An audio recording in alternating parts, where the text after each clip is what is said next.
Very nice. I like it. Hey guys, it's Kelly here from Armed and Feminine, and today I am playing with the SAR9, SAR USA. They are a company out of Illinois. It's a Turkish-made gun. So we got an invitation from them at SHOT Show via email and said, hey, come on by and shoot our gun, get a cigar. I said, all right, let's shoot your gun. And I truly wasn't expecting a whole lot. And I found it to be amazing. You know, it's a larger gun. It's full size. We're going to compare it here in size to the Glock 17 momentarily. But ergonomically, it's amazing. So he said, just shoot it. Feel the trigger, you'll see for yourself. And so I did, and I thought, whoa, this is really amazing. And lo and behold, last week we got an email from a fella in their office, said, hey, we're sending out some demo guns. If you want one, let us know. Yeah, yes. How much faster can I say? Yes, give one to me. So it came in about 2 days, and when I went to my local gun shop to pick it up, the guy at the counter, he's like, do you mind if I pick that up? And I said, no, have at it, go ahead. And the first thing he said was, it feels a little bit like an H&K. And I said, yeah, it sort of does. So folks have been comparing this to between an H&K and a Glock. Like the top half is a Glock and the bottom half is an H&K. The one thing we'll note about the trigger, which is super sweet, by the way, easy trigger pull. It's fatter than a Glock one.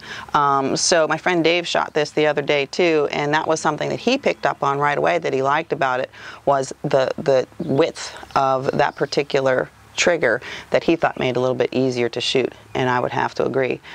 You'll also note that we have some finger grooves here, and I'm not always a finger groove gal, but these ones are just ever so slight, and the angle of this does indeed make it incredibly ergonomically designed that it feels wonderful in the hand.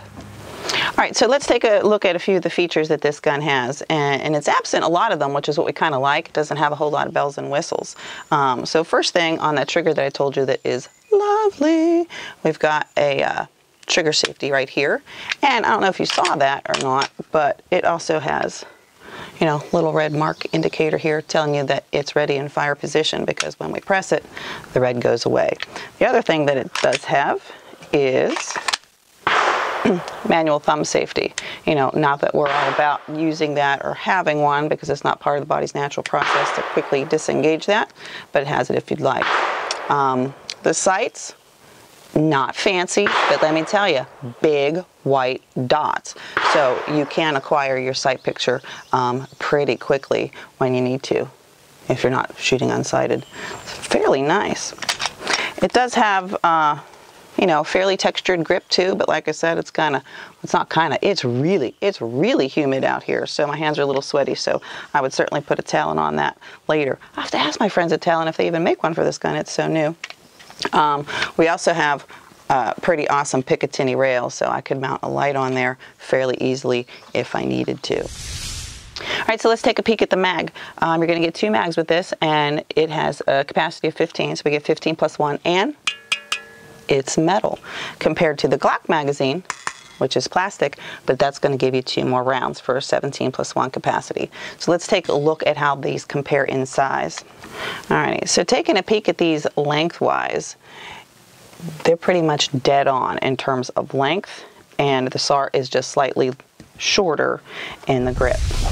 Alrighty, the takedown is pretty easy too. Always checking it here that it's empty. Very similar to the Glock. It just has 2 pins here, so I'm going to pull it out of battery with my really sweaty hands.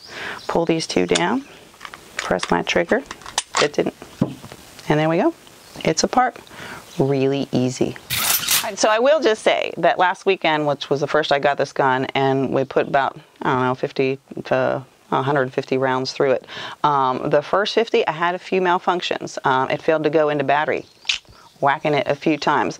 But after that, it performed well. So we're going to shoot it again a little more.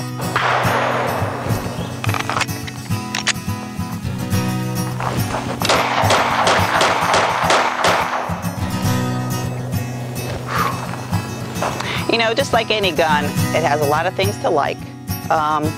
And it's about personal preference. So if you like a Glock 17 and you want something that's a little bit more budget friendly, this one's going to retail for at least $150 less.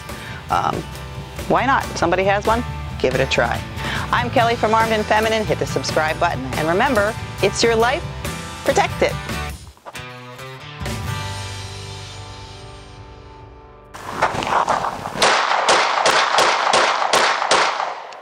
And I didn't do that correctly. I was supposed to save 2. Hold on. Stand by.